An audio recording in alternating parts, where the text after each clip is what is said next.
असाही घटस्फोट साधारण 6 वर्षाआधीची गोष्ट असेल. मी एका मैत्रिणीच्या बहिणीच्या लग्नाला गेले होते. लग्न खूपच थाटामाटात पार पडलं होतं. नवरी आणि नवरदेव दोघेही खूपच खुश दिसत होते. त्यानंतर जवळपास 1 वर्षानंतर परत मला त्या मैत्रिणीच्या घरी जाण्याचा योग आला होता. तेव्हा तिची ताई तिच्या माहेरी होती. मी त्यांच्याशी थोडे बोलले. तेव्हा त्या जरा उदास वाटल्या मला. मी मैत्रिणीला विचारलं, "काय गं नेहा, निकिता ताई जरा नाराज दिसते आहे. ताईचं सर्व काही ठीक तर आहे ना?" नेहा म्हणाली, "अगं, ताईच्या घरी जरा प्रॉब्लेम सुरू आहे. म्हणूनच मागच्या 2 महिन्यांपासून ताई माहेरीच आलेली आहे. पण नेमकं झालं तरी काय? अगं, ताईचं लग्न झालं तेव्हा ती BAच्या शेवटच्या वर्षाला होती.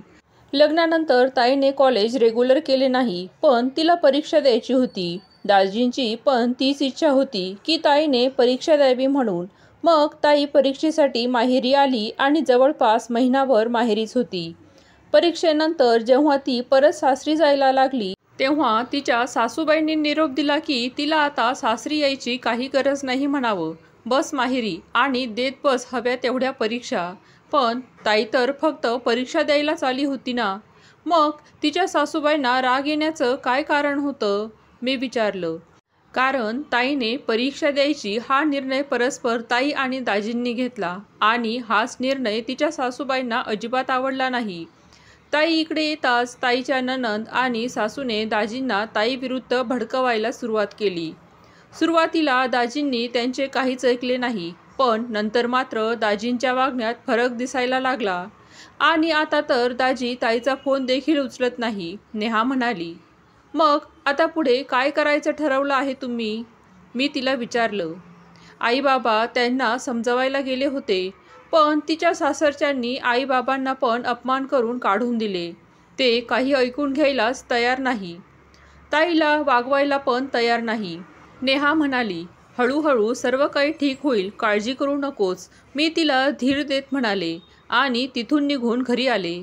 मनात मात्र एकच विचार होता. दोन्ही कुटुंबांनी 4 महिन्यापूर्वीच थाटामाटाने दोघांचेही लग्न लावून दिले होते.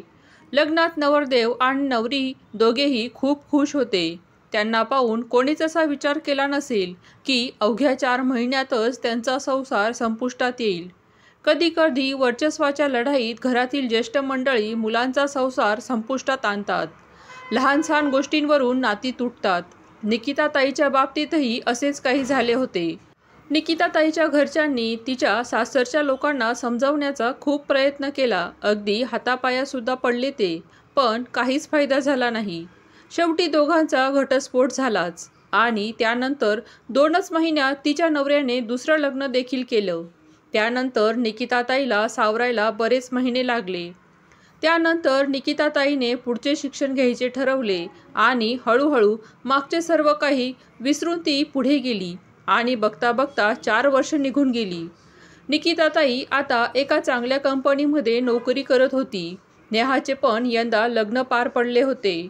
मात्र निकिताताईने अजूनही दुसऱ्या लग्नाचा विचार देखील केला नव्हता. सध्या तिचं पूर्ण लक्ष तिच्या करिअरवरती होतं. पण एके दिवशी अचानक तिच्या घरी तिचे सासू-सासरे आणि नवरा आला. त्यांना बघून निकिताताई आणि तिच्या आईवडिलांना आश्चर्य वाटले. त्यांच्या येण्याचे कारण विचारलं असता त्यांना कळाले की तिच्या नवऱ्याचा दुसऱ्यांदासुद्धा घटस्फोट झाला आहे. मागच्या 1 वर्षापासून ते पुन्हा त्याच्यासाठी मुली शोधत होते, पण लग्न काही जमत नव्हतं. एकदा अचानक त्याने निकिताताईला बाहेर कुठेतरी बघितलं. तेव्हा त्याला ती अधिकच सुंदर आणि आत्मविश्वासाने भरलेली वाटली. निकिताताईने अजून लग्न केले नाही हे त्यांना माहिती होतं आणि आता अचानक त्यांना निकिताताई त्यांच्या मुलासाठी योग्य वाटत होती. त्यांना वाटले की निकिताचे आईवडील त्यांच्या या प्रस्तावाने खूप खुश होतील आणि तिला पुन्हा स्वीकारून आपण तिच्यावर फार मोठे उपकार करत आहोत असे त्यांना वाटत होते. निकिताताईच्या सासूबाई म्हणत होत्या, "आपण लवकरच या दोघांचे लग्न लावून देऊयात." निकिताचे बाबा म्हणाले, "पण आम्ही अजून लग्नाला होकार दिलेला नाही." "पण काय हरकत आहे दोघांच्या लग्नाला? नाहीतरी अजूनही निकिताचे लग्न होऊ शकले नाही." मग आपण मागचे सर्व काही विसरून पुन्हा एकदा एकत्र यायला काय हरकत आहे, असं सासूबाई म्हणाल्या. हरकत आहे? घटस्फोट म्हणजे काय खेळ वाटला का तुम्हाला? आम्हाला एकदा तुमचा अनुभव आलेला आहे.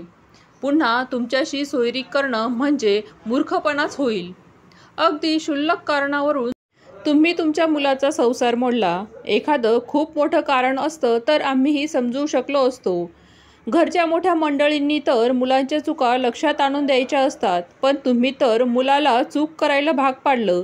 आणि माझ्या निकिताचं लग्न झालं नाही याचा अर्थ असा नाही की तिला चांगलं स्थळ मिळत नाही.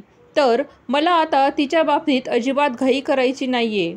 तिच्या लग्नाच्या बाबतीत माझा निर्णय चुकला, पण ती चूक मला परत दुसऱ्यांदा करायची नाहीये. मी माझ्या मुलीसाठी एखादा चांगला, सुशिक्षित आणि तिच्यावर प्रेम करणारा नवरा शोधणार आहे. तुमच्यासारखा श्रीमंत नसला तरी चालेल, मग थोडा उशीर झाला तरी चालेल, निकिताचे बाबा म्हणत होते.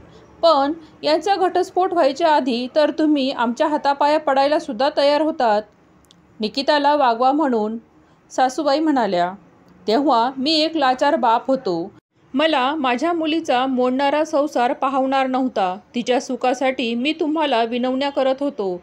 पण आता मला असं वाटतं की जे झालं ते बरंच झालं. निदान आज माझी मुलगी स्वतःच्या पायावर उभी आहे, स्वाभिमानाने जगते आहे, निकिताचे बाबा म्हणाले. पण तुम्ही एकदा विचार तर करून पहा, निकिताच्या सासूबाई म्हणत होत्या. आमचा विचार झालाय, आता तुम्ही येऊ शकतात, निकिताचे बाबा म्हणाले. निकिताताईचे बाबा असे काही बोलतील असे तिच्या सासूबाईंना वाटलेच नव्हते. त्यांना वाटले होते की त्यांचा प्रस्तावाने ते आनंदाने स्वीकारतील.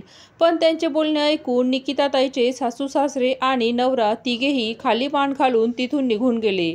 निकिताताईला मात्र तिच्या वडिलांचा खूप अभिमान वाटत होता. व्हिडिओमधील कथा आवडली असेल तर प्लीज लाईक करा, शेअर करा, सबस्क्राईब करा. धन्यवाद.